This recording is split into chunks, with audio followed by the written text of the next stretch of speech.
जय गुरुदेव.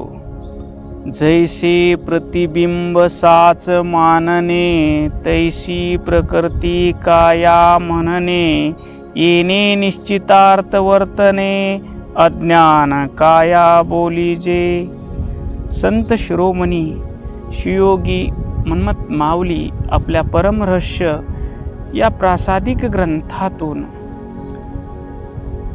या ग्रंथातील 6व्या अध्यायात प्रकृती काया आणि ज्ञान काया, अज्ञानी माणसाचं देहात कुडून होणारं वर्तन आणि ज्ञानी महापुरुषाचं वर्तन यातील फरक सांगत आहे.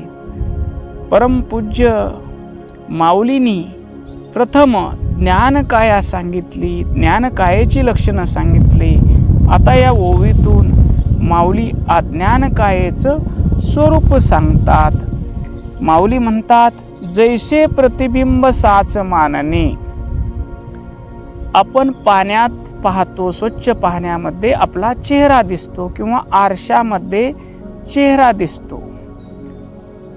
मग आरशातला चेहरा दिसणारा खरा की खोटा?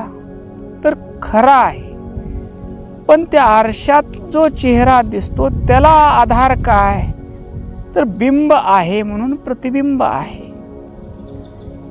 आपण आरशातल्या चेहऱ्याला किंवा त्या पाण्यातल्याच चेहऱ्याला हे खरा चेहरा आहे असं मानून बसलो आहोत. तैसे प्रकृती काया म्हणणे, तैसे प्रकृती काया म्हणणे. त्याचप्रमाणे या नश्वर शरीराला मी समजणे. येणे निश्चितार्थ वर्तने. मी देह आहे या खोट्या समजुतीने आयुष्य जगणे. अज्ञान काया बोलीजे. यालाच माऊली अज्ञानरूपी देह किंवा शुद्ध अज्ञानी जीव असं म्हणतात. आता या ओवीला आपण सविस्तर समजून घेऊया, आध्यात्मिक चिंतन करूया. आपण जेव्हा आरशात पाहतो तेव्हा तिथे आपल्याला आपला चेहरा दिसतो, किंवा सूर्य निघाल्यानंतर 100 घागरी पाण्याने भरलेल्या ठेवलेल्या आहेत. त्या घागरीमध्ये सूर्याचं जे प्रतिबिंब दिसतं ते प्रतिबिंब खरं की खोटं? तर प्रतिबिंब खरं आहे. ते 100 सूर्य आहेत का? मग ते 100 सूर्य आहेत का असा ज्यावेळेस आपण विचार करतो त्यावेळेस आपल्याला लक्षात येतं की सूर्य हा एकच आहे. पण घटाच्या उपाधीनं, घागरीच्या उपाधीनं तो अनेक घागरीमध्ये प्रतिबिंबित झालेला दिसतो. खरं पाहिलं तर आत्मा, सूर्य जसा एक आहे तसा आत्मा हा निर्विकार आहे, शुद्ध आहे, संकल्प विकल्प रहित आहे, अखंड आनंद स्वरूप आहे. आत्मा निर्गुण निराकार आहे. तर शरीर हे सविकार आणि विनाशी आहे. पण आपण शरीराचे धर्म आपले धर्म मानतो. जन्म मृत्यू हा शरीराचा धर्म, सुख दुःख मान अपमान हा मनाचा धर्म, तहान भूक हा प्राणाचा धर्म आपण आत्म्यावर लादतो आणि मी देह आहे असं समजून देहात्म भावानं जीवन जगतो. चैतन्य एकच आहे, जसा सूर्य एकच आहे, पण घागरीच्या उपाधीनं तो अनेक ठिकाणी 100 ठिकाणी प्रतिबिंबित दिसू लागला. तसा चैतन्य स्वरूप आपला आत्मा एक आहे, पण ते बुद्धीच्या आणि शरीराच्या आरशात प्रतिबिंबित झाल्यामुळे आपल्याला मी वेगळा, तू वेगळा, हे माझं, ते तुझं असा भास होतो. या प्रतिबिंबालाच आपण सत्य मानून बसलो आहोत. हे या ओवीतलं मर्म आहे. पुढं माऊली म्हणतात, निश्चितार्थ वर्तने. आपण फक्त शरीरालाच मी शरीर आहे समजत नाही, त्या धारणेवर शरीराशी संबंधित पत्नी, मुले, मान, सन्मान, पद, पैसा, प्रतिष्ठा याचा निश्चय दृढ करून बसतो. झोपी जाताना आम्ही सर्व विसरतो की मी कोणत्या जातीचा आहे, माझ्याकडे किती पैसे आहेत, माझी पत्नी सुंदर आहे, माझी मुलं गुणवान आहेत. हा सर्व संसार झोपी जाताना विसरतो आणि जागे झाल्याबरोबर आपल्याला लक्षात येतं की मी श्रीमंत आहे, मी ह्या पत्नीचा पती आहे, ह्या मुलाचा पिता आहे, मी पुरुष आहे.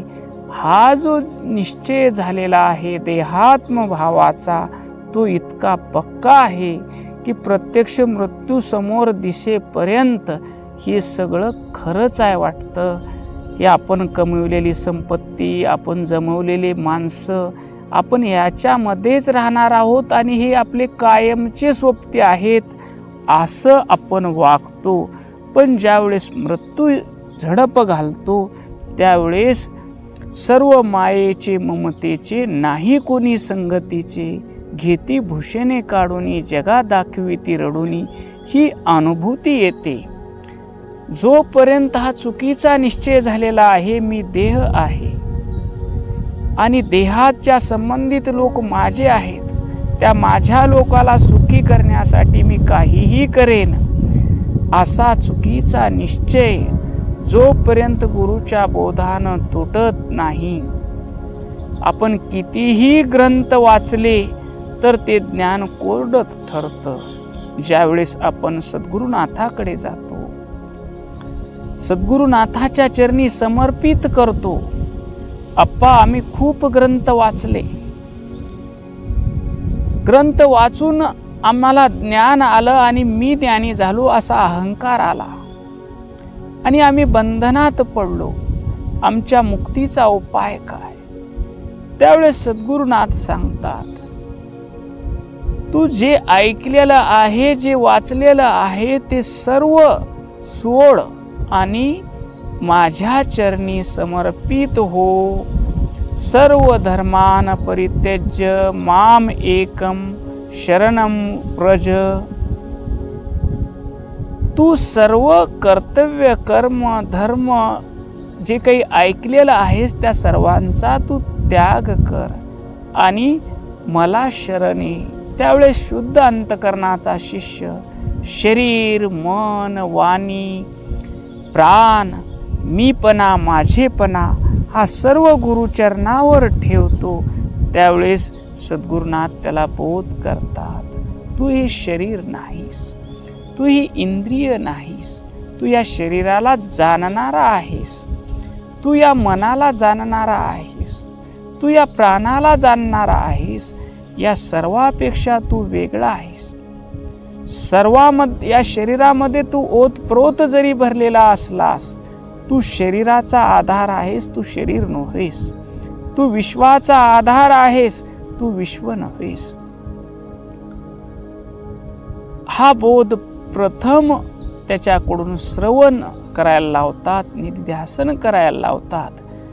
मी शिव आहे, मी देह नाही, हा भाव दृढ झाला की मग सद्गुरुनाथ पुढे सांगतात, तूच विश्वरूपानं नटलेला परमात्मा आहेस. तूच आत्मशक्तीच्या विकासानं 36 तत्वाच्या रूपात विश्व झालेला आहेस. ही गुरु किल्ली आहे आणि सद्गुरुनाथाला शरण गेल्याशिवाय आमचा हा खोटा निश्चय तुटत नाही. प्रकृती ही जड आहे, सत रज तम त्रिगुणानं बनलेली प्रकृती जड आहे, ती स्वतः काहीच करू शकत नाही. पण आत्म्याच्या सानिध्यात आल्यामुळं ती चैतन्यमय वाटते. जसं लोखंडाचा तुकडा अग्नीच्या संपर्कात आल्यानंतर त्याचा आपल्याला चटका लागतो. चटका देण्याचा गुण लोखंडाचा का अग्नीचा? तर तो अग्नीचा असतो. पण आपण लोखंड पोळलं म्हणतो. लोखंडामध्ये उष्णता हा गुण आहे मानण्याची चूक करतो. तसंच शरीराच्या हालचाली आत्म्यामुळे आहेत, पण आपण कर्तृत्व कुणाला देतो? शरीराला. मी हे केलं, मी ते केलं, मी ते केलं असं म्हणतो. आता अज्ञान काय याला म्हणतात? अज्ञान म्हणजे हे केवळ ज्ञानाचा अभाव नाही, तर ती एक शक्ती आहे जी सत्य झाकून ठेवते. पंचकंचुकाच्या आवरणानं आपलं सर्व कर्तेपण कलाकंचुक झाकते. आपलं सर्व ज्ञातेपण विद्याकंचुक झाकते. आपलं पूर्ण तृप्त पूर्ण स्वरूप रागकंचुक झाकते. आपलं नित्य तत्व कालकंचुक झाकते. आणि आपलं सर्व व्यापकत्व नियती कंचुक झाकते. हे 5 कंचुकाचं आवरण आपल्याला मर्यादित करतं आणि आपला पुरुष तत्वात येऊन मी जीव आहे, मी शरीर आहे असं वाटतं. पण आपण शरीरच आहोत असं वाटणं, असा निश्चय होणं ही अज्ञान काया आहे. जोपर्यंत मी देह आहे हा भाव आहे, तोपर्यंत माणूस अज्ञानाच्या गर्भातच वास करतो. या ओवीतलं गूढ रहस्य हे आहे की ज्याला आपण वास्तव समजून जगत आहोत ते केवळ एक भास आहे. ज्या क्षणी माणसाला समजतं की हे प्रतिबिंब हलले तरी बिंबाला काहीच फरक पडत नाही, त्या क्षणी तो जगातील सुखदुःखापासून मुक्त होतो.